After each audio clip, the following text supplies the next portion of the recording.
Your brain is literally programmed to keep you broke. It's not a lack of hustle, and it's not bad luck. It's a biological glitch.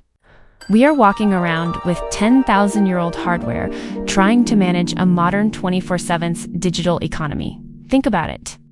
Why is it so easy to drop $50 on a checkout line impulse, but so painful to put that same $50 into an index fund?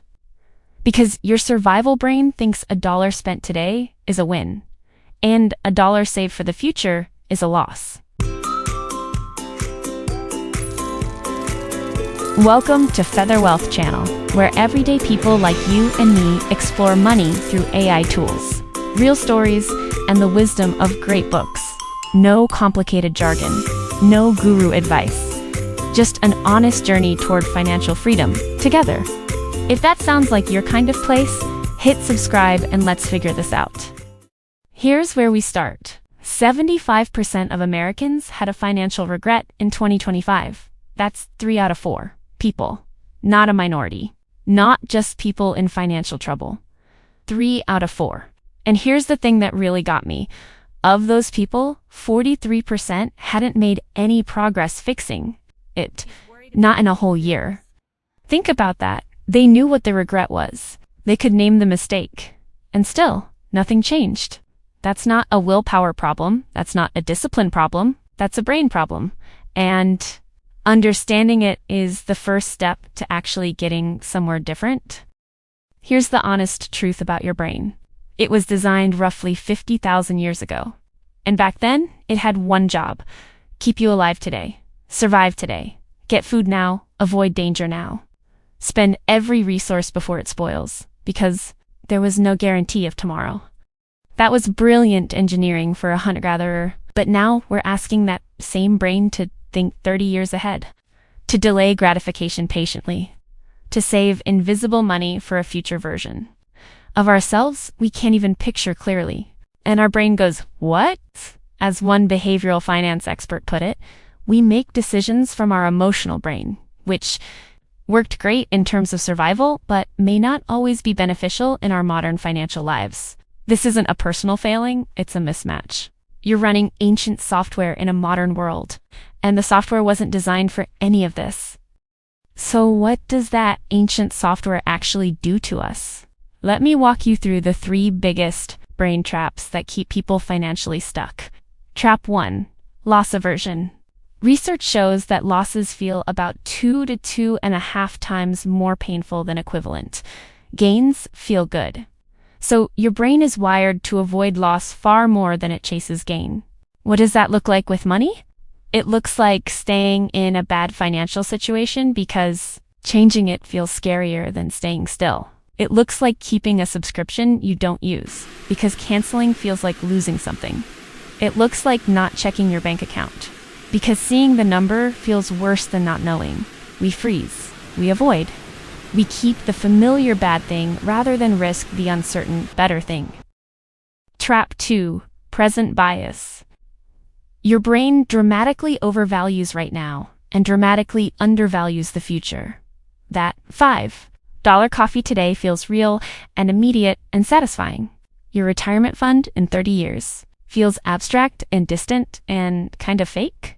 This is why the $5 today almost always wins against the $50,000 later, even when, logically that it shouldn't. Trap 3, financial avoidance. This one is the sneaky one.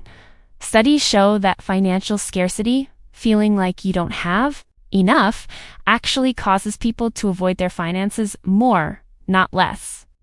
The more stressed you are about money, the more your brain pushes you to stop engaging with it. It feels protective in the moment, but it creates a self-reinforcing loop. Stress leads to avoidance. Avoidance leads to the situation getting worse, which leads to more stress. And around it goes. Here's what makes all of this worse: shame. When we make a bad financial decision, most of us feel bad about it. And instead of that shame motivating change, it actually does the opposite.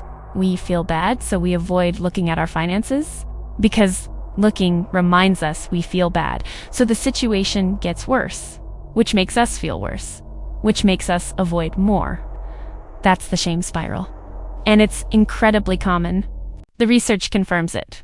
Almost half of people who have financial regrets haven't taken a single step to address them. Not because they don't want to, but because the emotional weight of engaging with it feels too heavy. So if you've been avoiding your bank account, your credit card statement, your savings total, that's not laziness. That's your nervous system trying to protect you from discomfort. It's just not a very helpful protection. And then there's doom spending. Doom spending is when we spend money, especially money we don't really have, as a way to cope with stress, anxiety, or a general feeling that things are out of control. Your brain, when it's overwhelmed, looks for quick relief, and spending gives it one. The dopamine hit from a purchase is real. It's temporary. But in the moment, it works. So we buy things and then we feel worse.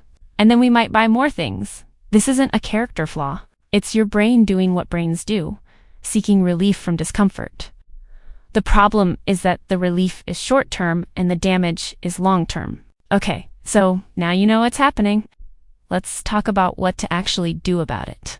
And I want to be honest with you, I'm not going to give you a 12-step plan or a strict budget template, because those things work with the assumption that your brain is rational, and we've just established that it's not. Instead, here are 4 things that actually work with your brain rather than against it. 1. Automate everything you can. Willpower is finite. Automation is infinite. Set up automatic transfers to savings on payday before you ever see the money. Your brain can't spend what it never had access to. 2. Name the emotion before you spend. When you feel the urge to buy something unplanned, pause for 5 seconds and name what you're feeling: stressed, bored, anxious, lonely. Just naming the emotion activates the rationale part of your brain and gives you a tiny window to make a different choice. 3. Make checking your finances easy and low stakes. Don't try to face your entire financial situation at once. Start by just checking one balance, once a week, with zero judgment. Just observe. Don't fix anything yet. Awareness without shame is where actual change begins. 4. Shrink the decision. Instead of "I need to fix my whole financial life," try "I'm going to do one small thing today." Your prehistoric brain can handle one small thing. It cannot handle the entire abstract future. Small and specific always beats big and vague. Here's the thing I want you to take away from this. This is not a character flaw. It's biology, and biology can be worked with. Your brain is not your enemy. It's just running old software. Override the system. Retrain your brain. Stop letting your prehistoric instincts make you broke. You've got the hacks now: small steps, future focus, brain rewiring. Start today. Your wealth-building future starts with one override. Thank you for being part of this journey today. Building wealth is about more than just numbers. It's about the tools, the mindset, and the strategies we use to navigate an ever-changing world. If you want to dive deeper into personal finance, smart investing, and modern ways to grow your income, make sure to subscribe to Feather Wealth. We're here to explore every path to financial freedom together.